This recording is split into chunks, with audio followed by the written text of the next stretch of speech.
So, Pinot Noir hails from the Burgundy region of France and is arguably one of the most famous wines in the world. But did you know that there is more than one type of Pinot? The Pinot family ranges in color from pure white to copper to deep black. And today, I want to turn you on to the lesser known white version, Pinot Blanc.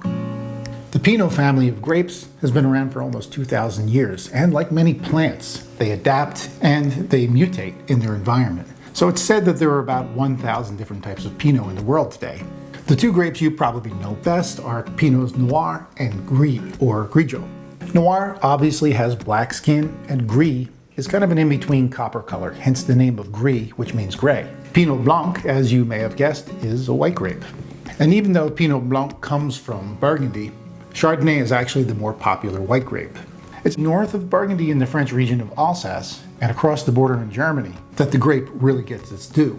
There are about 3,000 acres in Alsace and 10,000 in Germany, where it's called Weissburgunder. Austria also has about 5,000 acres, and in the north of Italy it's known as Pinot Bianco. So what's it like to drink Pinot Blanc? Well, the grape is very aromatic. One could even call it perfumed. You'll typically smell things like apple, pear, and white peach, and oftentimes a note of raw almond. Most examples of Pinot Blanc are going to be full and rich in the mouth, bursting with these flavors of apple, peach, and lemon. But there are sweeter dessert versions and even sparkling Cremant Pinot Blanc.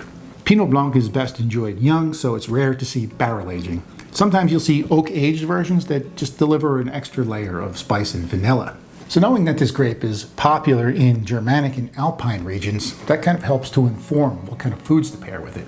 Think of rich, creamy dishes that use cheeses and butter, potatoes au gratin, pork schnitzel, wieners and wursts, and fattier cuts of fish like halibut and mackerel.